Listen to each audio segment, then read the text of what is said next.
Dear viewers, আসসালামু আলাইকুম। কেমন আছেন আপনারা? আশা করি ভালো। আমি অনেক ভালো আছি।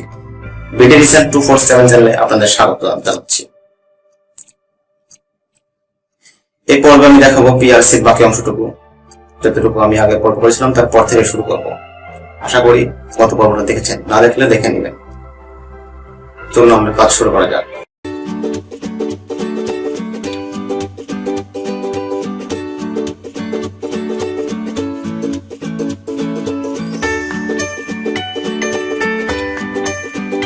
এটা অডিট করা হবে, সেখানে ভুল ধরা পড়লে সমস্যা হতে পারে। আর এখানে রিয়েলাইজেশন ভ্যালু, রিয়েলাইজ শীট থেকে আমি রিয়েলাইজেশন ভ্যালুটা টাইপ করে দিয়েছি ফরেন কারেন্সি ডলার। আর ওখান থেকে আমি টাকাটা অ্যামাউন্টটা দেখে নিব কত টাকা ওখানে থাকে, যে যতটা রিয়েলাইজ হচ্ছে ততটা গুণ করে ওখানে রিয়েলাইজ শীটে টাকা অ্যামাউন্টটা থাকে। রিয়েলাইজ ভ্যালুটা হচ্ছে টোটালি 4টা এফডিপি নাম্বারে 4টা ইনভয়েস, 4টা ইনভয়েস মিলে যে ভ্যালুটা সেটা হচ্ছে রিয়েলাইজ ভ্যালু।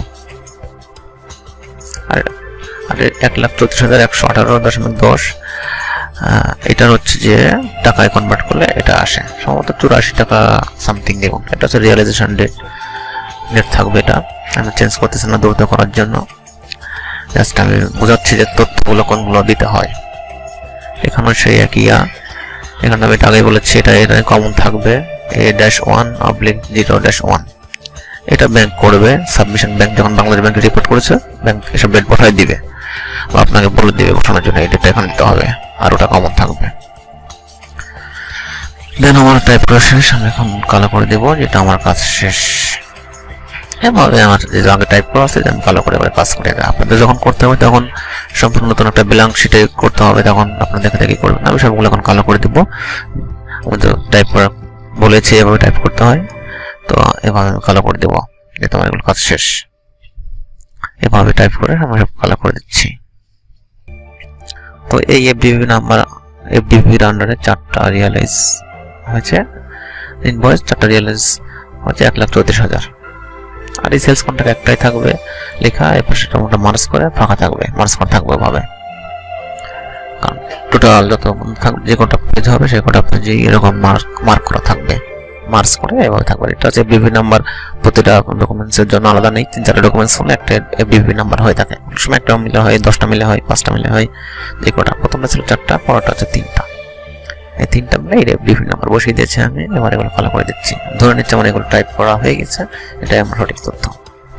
কারণ আমি পর্ব অনেক লং হয়ে যাবে, এই জন্য আমি দ্রুত টাইপ করাগুলোই আমি জাস্ট ফলো করে দেখাবো।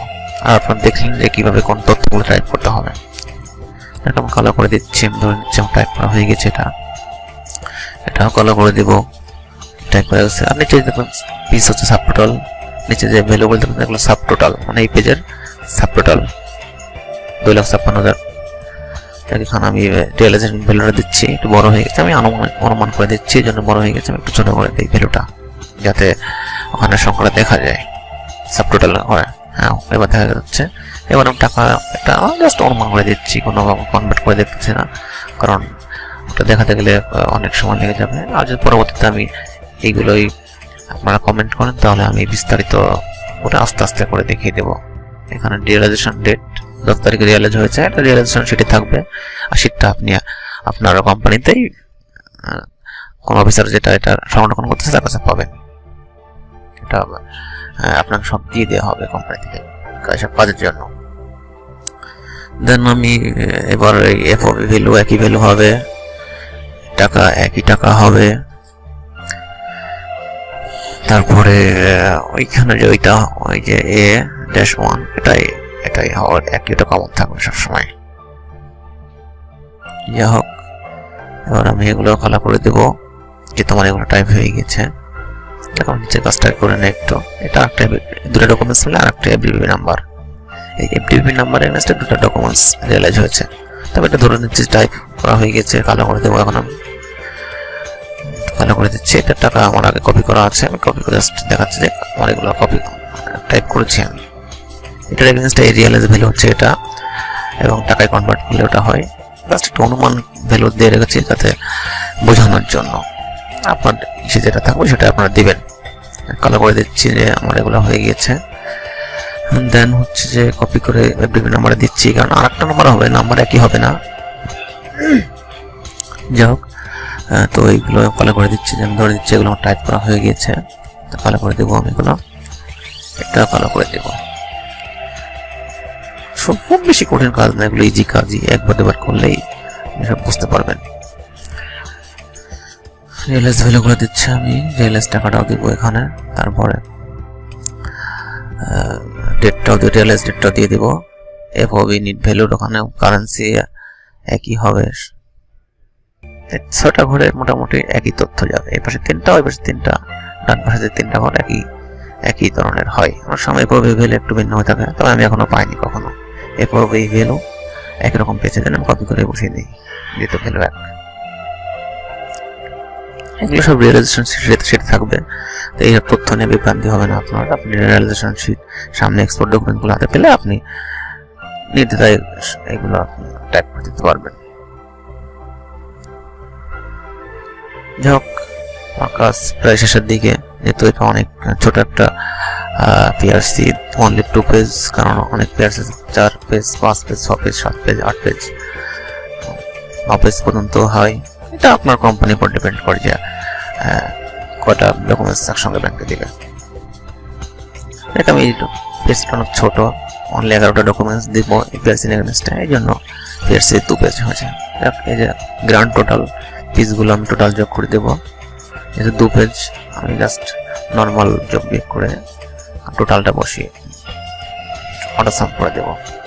টোটাল চলে আসছে 42,841। এবার আমি ইনভয়েস ভ্যালুগুলো যোগ করে দেবো, 2 পেজের যে সাব টোটালগুলো আসছে।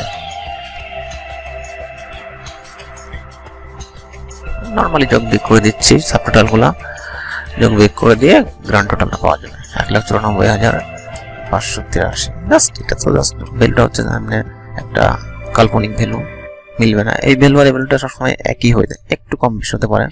টিটির মাধ্যমে পেমেন্ট আসলে ভ্যালু একই হয়ে থাকে, আর যদি এলসির মাধ্যমে পেমেন্ট আসে তাহলে একটু কম বেশি হয়ে যায়। টাকার অ্যামাউন্টটাও এক হবে, টাকা কনভার্ট করে যেটা আসে। আমি জাস্ট এখানে কাল্পনিক ভ্যালু যেহেতু মিলবে না, এখানে সামথিং একটা ভ্যালু টালু আসবে। জাস্ট আমি ফরম্যাটটা দেখাচ্ছি যে কাজটা এইভাবে করতে হয়। যদি একটা ফুলফিল দেখানো হচ্ছে না, দ্রুত ডেমো করে দেখাচ্ছি আমি।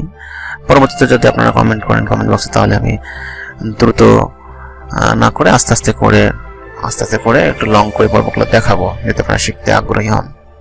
তো আমি এটা দেখাচ্ছি জাস্ট আপনার কাজের ধারণা হওয়ার জন্য, যে কাজ সম্বন্ধে আপনার ধারণা হয়ে যাবে, পিআরসিটা কিভাবে তৈরি করতে হয়, কি ডকুমেন্টস দরকার হয়।